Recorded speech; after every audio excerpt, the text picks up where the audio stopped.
everybody and welcome back. So in today's video I'm going to be reacting to Daryl Ong singing How Do I Live.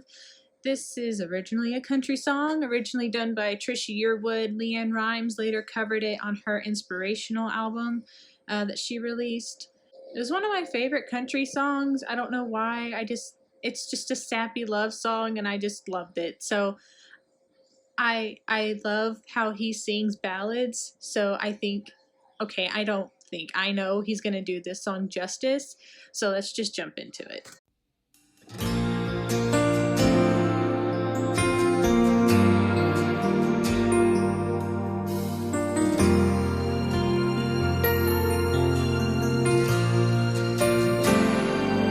How do I get through a night without you?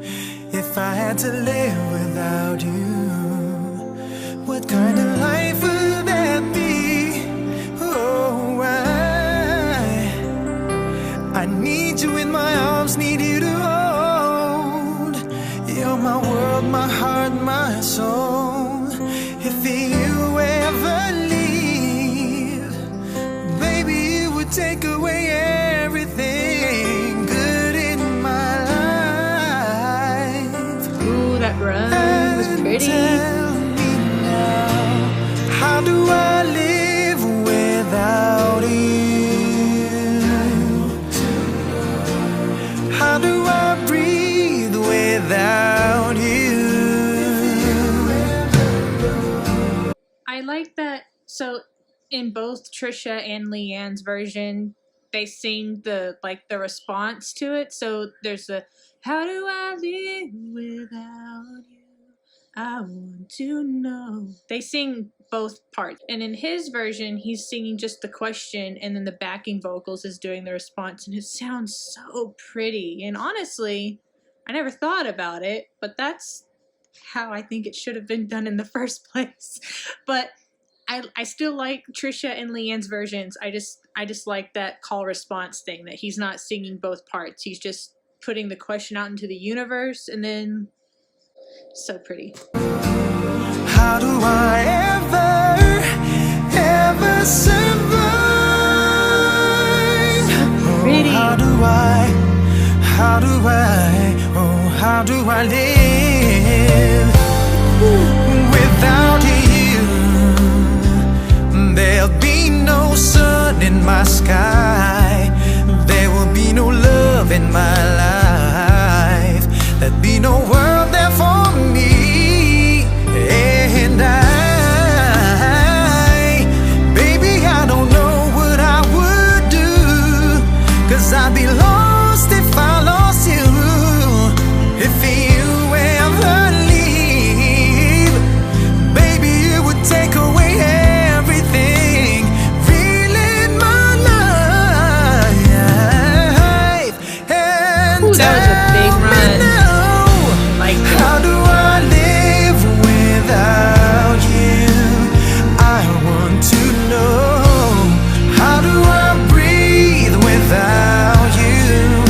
If you ever go, how do I ever survive? Oh, how do I live? Tell me, So for the second chorus, he did do like the full call response thing. So it's not really a call response, it's kind of its own statement. But you know what I'm trying to say. Like there's the first half of it, and then like the second half was echoed in the background, and that was a refreshing way of hearing it. And then he sang the full chorus for the second time around, which it still works. I still like it that way. It was just refreshing to hear it how he did it the first time. He just asked the question, threw it out into the universe, and then I guess it was like the subconscious of the song. I'm like thinking way too much about this song, but it's like he put out the question into the universe, and then like his subconscious was responding like, I want to know. And then the second part is, how do I breathe without you? And then the second part was, If You Ever Go. It's just such a sad, sappy song, and I just love it. But I like how he did it for the first chorus, where he split it up between him singing it, him singing the first half, and then like the backing vocal singing the second half, and it just sounded nice. But for the second chorus, he did it how it was originally done, which he sang the entire thing, which again is lovely.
So lovely.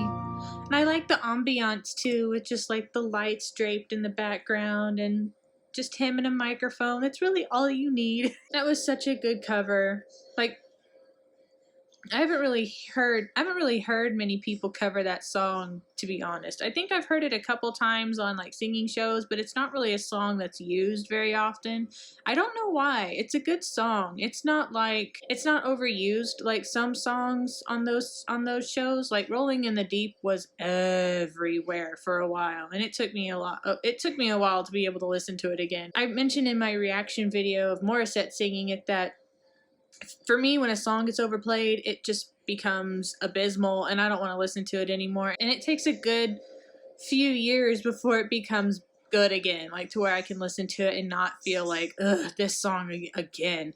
There was a song back in the 70s called You'd Light Up My Life, which coincidentally LeAnn Rimes also had on her Inspirationals CD that was allegedly, I was not around, but was allegedly played into the ground, and now nobody likes that song. I don't like it when songs get overplayed, overdone, overused. It's just, it becomes too much, and then the song just becomes a deterrent. Another song that was overplayed was when Colby Calais first broke out onto the scene. So I followed her on MySpace. Like, I was around for the MySpace days, where she had the same like 2 or 3 songs. I think she had Midnight Bottle, Bubbly, and what was the other song? Magic, I think. She had like 2 or 3 songs that ended up being on her first album that were just, that was it on MySpace. And they were like rough demos. When her song Bubbly came out, it was all over the radio. And you know, radio at the time was still a thing. I mean, it still is, but it wasn't like, streaming really wasn't a thing back in the early 2000s. So people were still relying on like radio to hear new music when it was being released. Thank God for streaming. I was never a huge fan of radio. But anyway, when that song first came out, it was everywhere, and it got played into the ground, and it took like, I don't know, 5 or 6 years before I could listen to it. And I'm like, oh, I remember when this song first came out. It was so nice, and it was just like, I got to experience it like it was a new song. But this song, back to this song isn't used like in auditions or just in singing shows in general. I don't know if there's a licensing issue or what, but I would like to hear it a little bit more often. It's a really good song, and he did a really good job with it, and I like that he went up into his falsetto a few times. It was just so nice. I really like him. I like all the members of Buddha Kill, honestly. Like, they're all really good. So I think I'm gonna wrap this video up. Kitty's been wandering around in the background if you've been paying attention. Hi, Meow. Kitty. Hi, Moose. So anyway, that's been it for this video. If you like these kinds of videos, please hit the subscribe button. Don't forget to hit the notification bell to be notified when I have new videos coming out, and I will see you guys in the next one. Bye.